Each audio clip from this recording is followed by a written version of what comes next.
Well, it seems that a comedian has been murdered in the Philippines over jokes that he told. How the murder of comedian Gold Dagal is a blow to free speech. On March 15th, an unknown assailant fired several shots at Dagal, who was known for his provocative political jokes. Sometimes people just can't take a joke. You're telling me. Although I'll admit, I didn't go through anything as bad as what this man went through.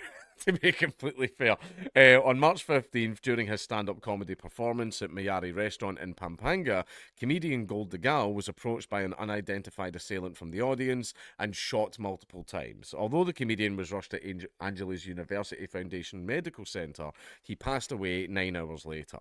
Someone shot my only son in the face, wrote Jocelyn Cruz, Dagal's mother, in a Facebook post announcing his death. Doctors tried to revive him. Each time he would have a cardiac arrest, which happened more than 10 times. While the investigation into Dagal's death is still ongoing, fans speculate that the comedian may have been targeted by those who took offence to his more political jokes. Known for tackling a wide range of sensitive topics, Dagal often made jokes about human rights violators and religious groups, including the Iglesia Ni Cristo. In 2023, one of his INC jokes went viral, sparking outrage and indignation among the group's members.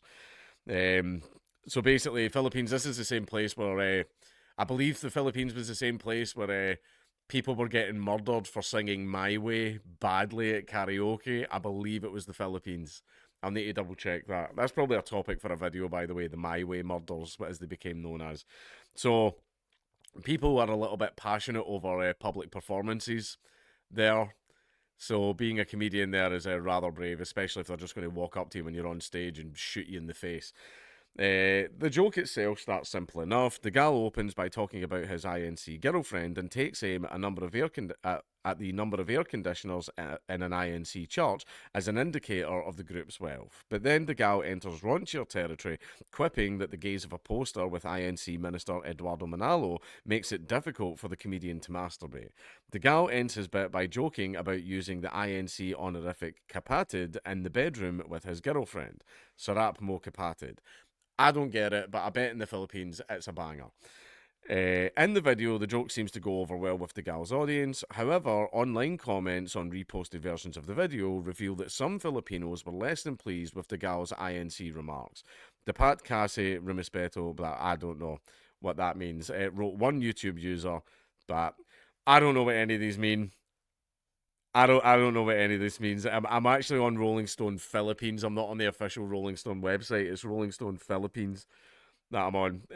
So unfortunately, I've got no translations for any of these. As a result of his more provocative humour, Dagal had reportedly been receiving numerous death threats, with his mother even suggesting that his jokes possibly led to a hired killer being sent after him.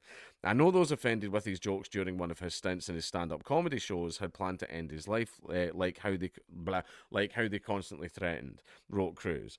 He got the ire of these unthinkers with one of his private performances. It was supposed to be for matured and smart audiences who paid to be entertained. Now, we've all had to deal with tough crowds before, but yeah. And there's the post of the funeral. Filipino comedians have long experimented with using humour to swing big at powerful figures and institutions. That's the main reason I use it as well. A lot of my jokes are about powerful groups and the state and stuff like that. That's what most of my jokes are about. Or basically certain groups that are trying to use state violence to take away our human rights. Because people go, oh, these poor minorities, sharp, they've got far more power than us. Right? To the point where if they assault us, we probably had it coming. If we assault them, we get like triple the sentence that they would get. Right? That gives them that means they're in positions of power and privilege. And everybody says, your jokes always punch down. No, they don't.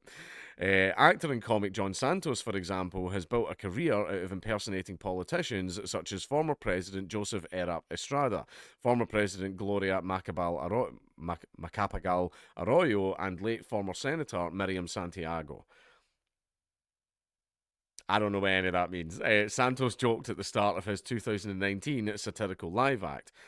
I Can Do 30, Da John Santos 30th anniversary show, where the comic impersonated former President Rodrigo Duterte. Little bit brave. Little bit brave, that one. Another example is comedian June Sabaton, who ran a satirical campaign during the 2016 presidential elections, running under the fake party Bayo Bagon Alyansang Ayosa Walangia, or the fucking hell. It's not a real language. Or New Alliance Against Arseholes. That's funny. Sabaton poked fun at election culture and running politicians. As a result, President Ferdinand Bong Bong Marcos Jr. himself called on Sabaton to stop impersonating serious politicians. Sabaton has also reportedly received multiple death threats due to his comedy. Political satire is the best kind. I love it. I love it. And governments and authoritarians do not like it because the way I approach comedy is I like people that use comedy to deal with really dark stuff that they've went through or just really horrific events, because the way I describe it is it puts googly eyes on the dragon. It makes it a lot less scary and a lot easier to deal with. Right? That's why I like people. If people that have past trauma, they make jokes about this type of stuff to deal with it, no problem. It actually really helps. Right? It gives you control of whatever happened to you. You know, it makes you the king and or queen in that situation, which is why I like people doing that. And political satire is good because, again, it puts googly eyes on the dragon. It makes politicians look foolish because they are. They're a bunch of stupid little man children or a bunch of stupid women on the blob that are making decisions, well, you know, decisions that massively affect your life. Right? I hate them. I think they're idiots, and they've got. I hate the ones that are like, what the working man needs. Shut the fuck up. You know nothing about what the working man needs, you little privileged arsehole where your children went to private school even though you're in a left wing party. Right, you've never known an ounce of suffering in your life, so shut your fucking mouth about what the working man wants. Dagal, along the many Filipino comedians who use their platforms to poke fun at powerful institutions, run the risk of offending the public with their personal commentary, as do I. I just simply do not care. However, I'm in a country where I risk being arrested and strong armed by the state and thrown into prison. I'm not in a country where I risk being shot in the face on stage. Stabbed, very likely. That's pretty fucking likely, actually. But at least I'm not going to get shot in the face. When their comments fail to sit well with audiences, the consequences can be severe. Obviously, a little bit of a different society. Our citizens here just snitch. They just call the police and go, he told a joke and it made me feel really, really bad. Like, that's all we have to worry about. Although going to jail for a joke's not fun.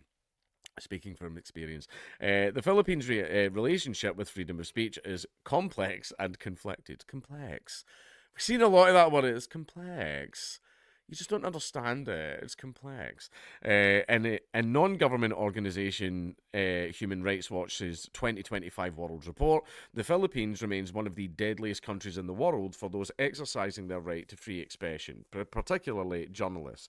Those who do choose to speak out are often met with severe repercussions, including red tagging, forced disappearance, or becoming targets of physical violence. Dagal's tragic death highlights the dangerous intersection of free speech and societal tensions in the country. For comedians like Dagal, who used his platform to address sensitive topics, the consequences of speaking out can be deadly. The original version did not include specific details about his joke or examples of other comedians who have similarly targeted high-profile figures. These details have now been incorporated for clarity and accuracy. Well, Philippines does not have the best track record for freedom of speech. And I think, see, because here we are, restrictions on free speech don't just come from the state, they can come from the public as well. There's a thing called the heckler's veto, but there's also another one called the lunatic's veto, where you might self-censor yourself because you're worried about some nut job walking on the stage and shooting you and everything. I know comedians that have been attacked on stage. Right, Andrew Doyle, famously, you can go Google the video of this, he got a pint flung in his face because of some drunk arseholes in the front of the crowd were being arseholes and just disrupting the show. Andrew called them out in it, and the guy came up and flung a pint in his face because the guy was just a scumbag. Just a complete scumbag that couldn't handle a few jokes thrown his way after he was the one disrupting the whole fucking show.